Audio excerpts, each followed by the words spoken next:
ಬೇಲೂರು ತಾಲೂಕು ಅರಳಿಯ ಉಲ್ಲಾಸನಗರದ ಅಂಗನವಾಡಿ ಕೇಂದ್ರದಲ್ಲಿ ಜರುಗಿದ ವಾರ್ಷಿಕೋತ್ಸವದಲ್ಲಿ ಪುಟಾಣಿಗಳು ಛದ್ಮವೇಷ ಸ್ಪರ್ಧೆಯಲ್ಲಿ ಪಾಲ್ಗೊಂಡರು.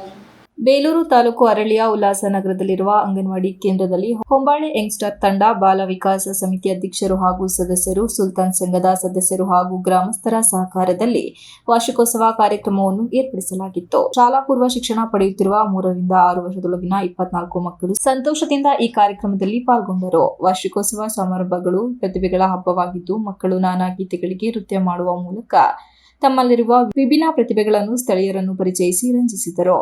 ತಾಲೂಕಿನಲ್ಲೇ ಪ್ರಥಮ ಬಾರಿಗೆ ನಡೆದ ಅಂಗನವಾಡಿ ವಾರ್ಷಿಕೋತ್ಸವದಲ್ಲಿ ಸಿಡಿಪಿಒ ಇಂಪಾ, ಅಂಗನವಾಡಿ ಮೇಲ್ವಿಚಾರಕಿ ಲಕ್ಷ್ಮಿ, ಅಂಗನವಾಡಿ ಶಿಕ್ಷಕಿ ಶಬೀನಾ ಬಾನು, ಸಹಾಯಕಿ ನಯಮುನಿಸಾ, ಪಿಡಿಒ ಚಂದ್ರಯ್ಯ, ತುಳಸಿದಾಸ್, ನಾಗೇಶ್ ಶೆಟ್ಟಿ, ಧರ್ಮರಾಜ್, ಮುಸ್ತಫಾ, ಪಾರ್ವತಿ, ಮಾಧುರಿ, ಸುಬ್ರಹ್ಮಣ್ಯ, ಅಜಿತ್, ಇಸ್ಮಾಯಿಲ್, ಹಿರಿಯ ಆರೋಗ್ಯ ಸಹಾಯಕಿ ತಾಸೀನಾ, ಶ್ರುತಿ, ಅಂಗನವಾಡಿ ಶಿಕ್ಷಕಿಯಾದ ಸೌಭಾಗ್ಯ, ಫಸಿಯಾ, ನಸ್ರಿನಾ, ನಲಿನಾಕ್ಷಿ, ಸೀತಾ, ರೇಣುಕಾ ಹಾಗೂ ಗ್ರಾಮಸ್ಥರು ಇದ್ದರು.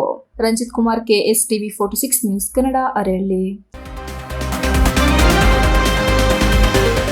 You are watching TV 46 News Kannada.